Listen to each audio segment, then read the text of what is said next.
Indy 500 Films presents The Legends of the Brickyard.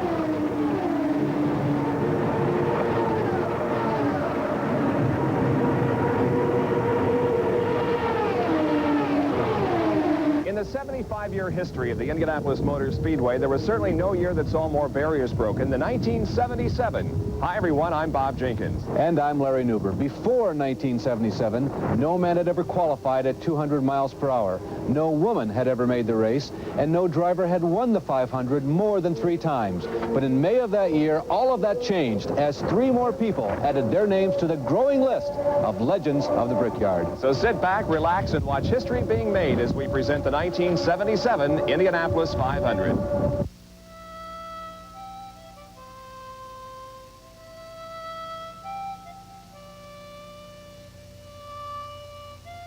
In 1911, Ray Haroon drove his Marmon Wasp over the finish line to win the inaugural Indianapolis 500. Exactly half a century later, Anthony Joseph Foyt Jr. of Houston, Texas, also won the 500. He raced over the same bricks as Ray Haroon, but for him and his contemporaries, the contest was much shorter in time, at almost twice the speed.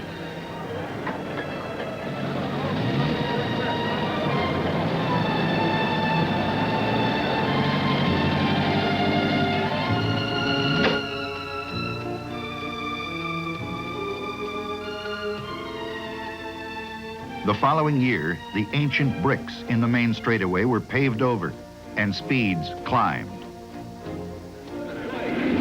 By 1964, the invasion of the European rear-engine car was underway. A.J. Foyt, like others, tested the new speed concept, but on race day, preferred to drive the dependable Roadster. It was a wise choice. He won for a second time. But it was the last time that a Roadster would ever make the trip to Winner's Circle.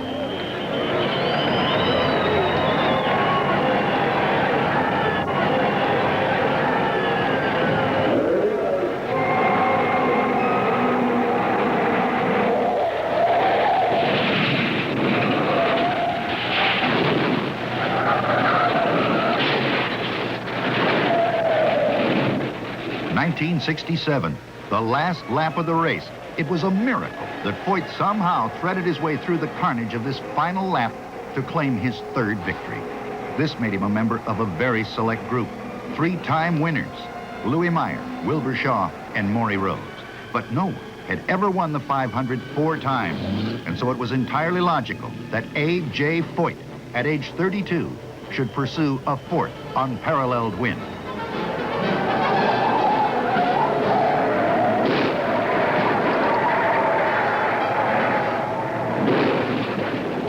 The Roadsters disappeared, and veteran drivers learned to live with the new, faster rear-engine cars.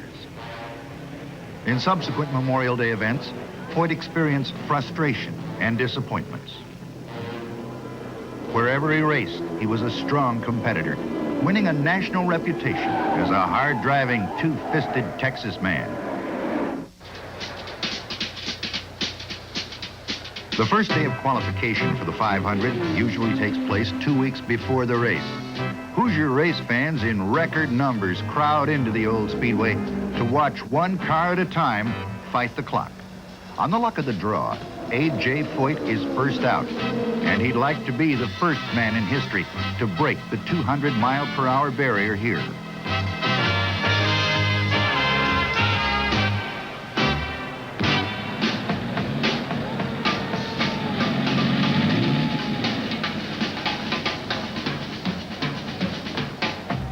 His 4-lap average, 193.465, far short of expectations, but a speed guaranteed to give him an upfront starting position on race day. Next out is 2-time winner Al Unser. Both he and his brother Bobby are looking for their 3rd 500 win.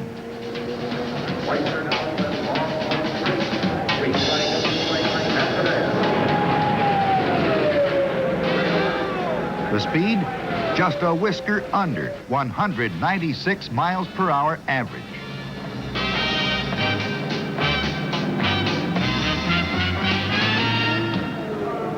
Tom Sneva goes out to win a place in his 4th Indianapolis race.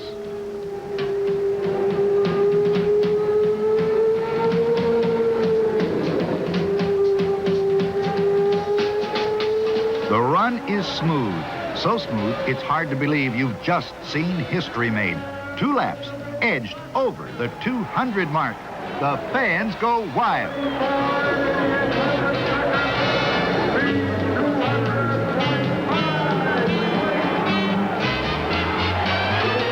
15 years ago, when Parnelli Jones broke the 150-mile-per-hour barrier, a dedicated race fan named Phil Hedbach poured 150 silver dollars into PJ's helmet.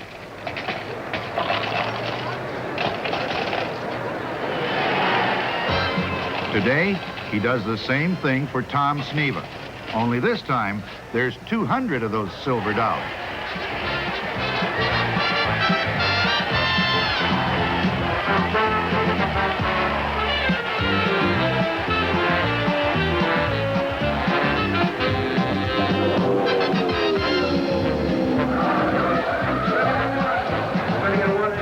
Tom Bigelow of Whitewater, Wisconsin, spins in the first turn. There's no damage, but a reminder to everyone that the difference between 200 miles per hour and a crash is a split second of timing.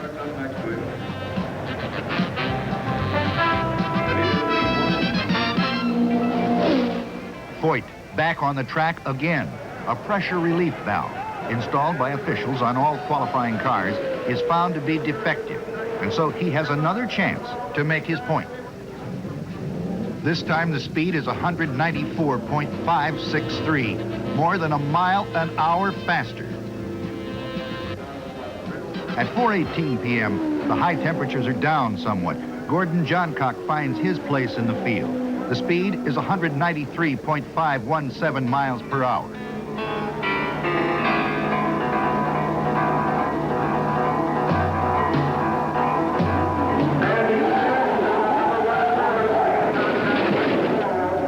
A few minutes later, Steve Krisaloff parks his racer against the southwest turn wall. He's out of the car and okay.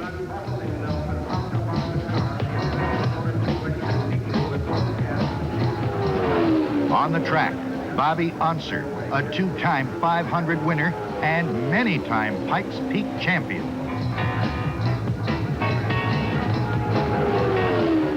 His speed climbs to 197.618.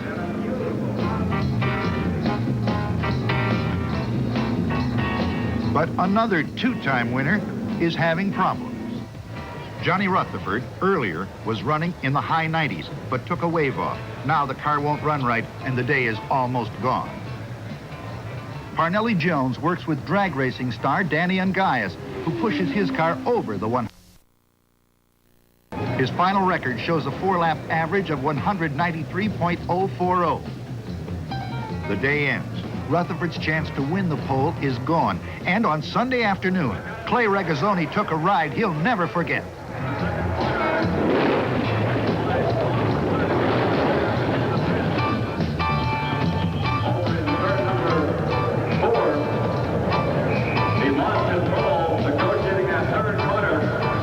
He's ready to go back and try again, but it won't be in that car. Bill Vukovich qualifies another Gilmore Foyt car. His speed, 186.39. Good for the race. The 1977 Indianapolis 500 saw history being made with the first 200-mile-per-hour lap, the first 4-time winner, and now the first woman wins her starting place in the field. Janet Guthrie pushed her car to 188.403, and Tony Hulman has a new problem. What do you say in place of gentlemen, start your engines? On the last day of qualification, Clay Regazzoni makes the field. They say if you have an accident, you should come back and drive as soon as possible. So his therapy consisted of 4 laps at an average 186.047. Time runs out. The 33 starting places are filled for the 1977 Indianapolis 500. Clay Regazzoni walked away from that harrowing accident in turn 3 unscathed and went on to finish 30th in his only Indianapolis 500 appearance. But 3 years later, while competing in a Formula One race in Long Beach, California, Regazzoni's racing career came to an abrupt end when he was paralyzed in an accident.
noses out Tom Sneva and moves away from the field. They're followed by Andretti, Foyt, Johncock, and Bobby Unser.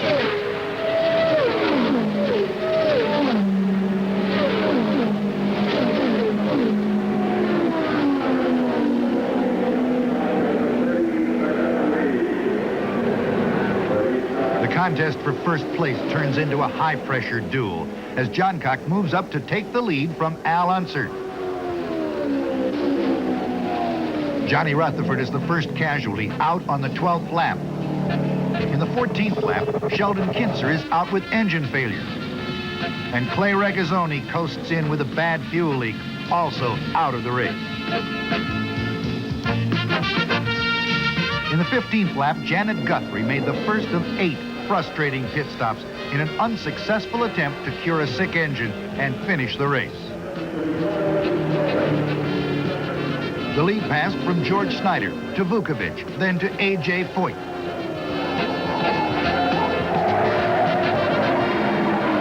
Lap 25, Eldon Rasmussen spun but stayed off the wall.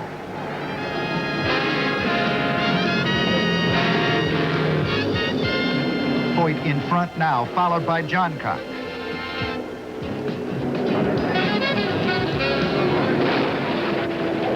It's Lloyd Ruby into the wall in turn 2. Look at that again from another angle.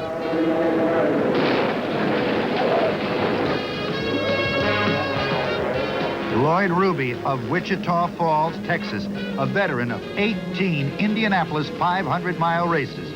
He's led the way almost every time he has entered, but he's never won. Right now, the oldest driver of the race is okay, and the field is slowed until the wreckage can be cleared from the track. After that accident, Lloyd Ruby retired from IndyCar racing with 7 career IndyCar wins. But he never won the Indy 500, which he led in 5 of his 18 years here. His best finish, a 3rd in 1964. Mario Andretti is out after 48 laps, a broken header on his engine. Tom Sneva in for fuel on the 50th lap is gone in 12 seconds. The field comes up to speed again.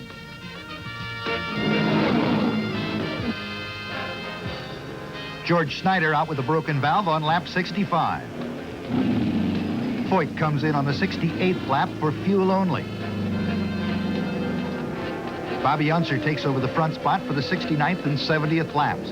Then another engine failure. Danny Ungaius is sidelined. The heat is helping to decide the race.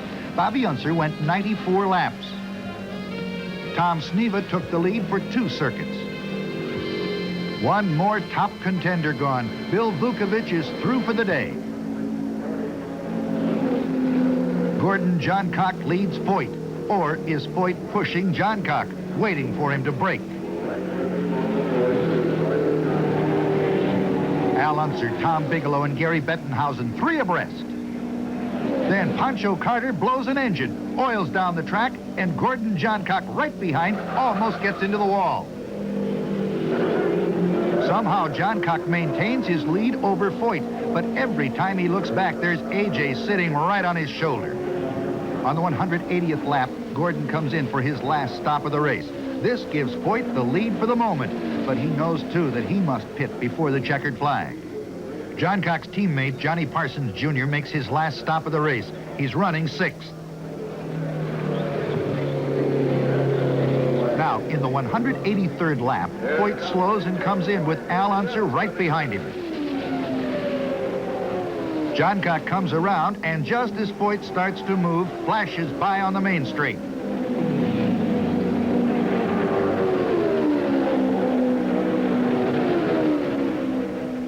By the time Foyt gets up to speed again, Johncock is some 15 seconds in front, and there's only 16 laps remaining in which to catch him.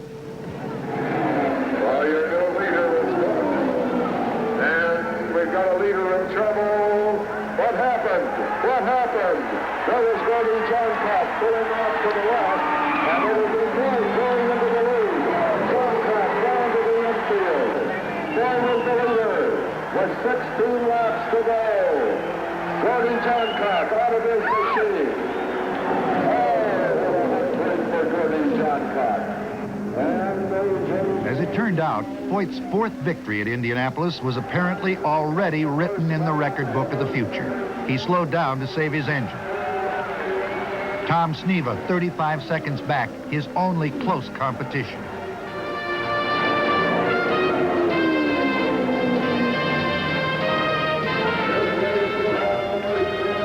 The white flag, one more lap to go.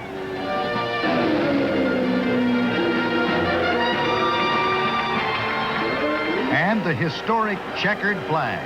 The 61st running of the Indianapolis 500-mile Speed Classic is ended. Tom Sneva, the pole setter, is second, and twice-winning Al Unser adds a third to his racing achievements. One can only guess how close the finish might have been in '77 if Gordon Johncock's engine hadn't failed. Ironically, 5 years later, he would be involved in the closest finish in the history of the 500.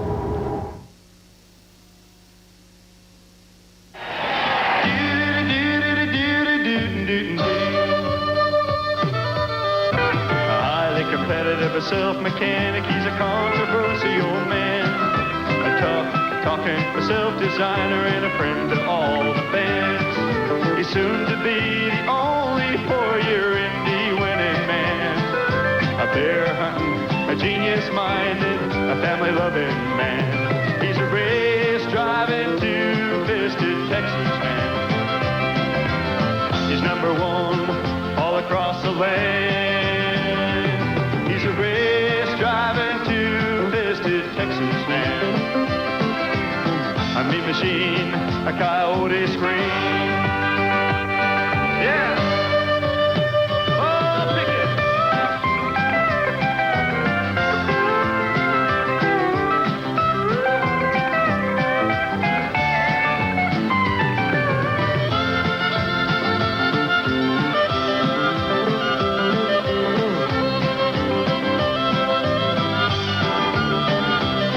Bob Wills is still the king of Texas country music fans. Elvis, along with Willie Nelson, a Waylon's outlaw band. But the king racing, driving, winning speedway country fans. This Houston Grand Prix driving champion, A.J. Foyt's a man. He's a race driving, two-fisted Texas man. He's number one all across the land. Well, that was quite an emotional meeting in Victory Circle between A.J. and Tony Holman. Sadly, though, that would be the last 500 for Tony, who died that fall. Some 10 years later, Foyt continues to pursue an unprecedented fifth win, while the Brickyard that Tony Holman made legendary continues to grow in stature. Tom Sneva continues to blaze away at the speed barriers here, setting fast time 4 times in 8 years since 1977. He also grew accustomed to the second finishing spot, taking runner-up honors in 3 of the next 4 years before he finally grabbed that elusive 500 win in 1983. Tom's younger brother, Jerry, also added to the family laurels in '77, turning in a 10th place finish, and he won Rookie of the Year honors. I'm Bob Jenkins. And I'm Larry Newber. In one final note, Janet Guthrie remains in the record books as the only woman to compete here at Indianapolis. Well, we hope you have enjoyed that truly exciting 1977 Indianapolis 500. Be with us again as we remember the legends of the Brickyard.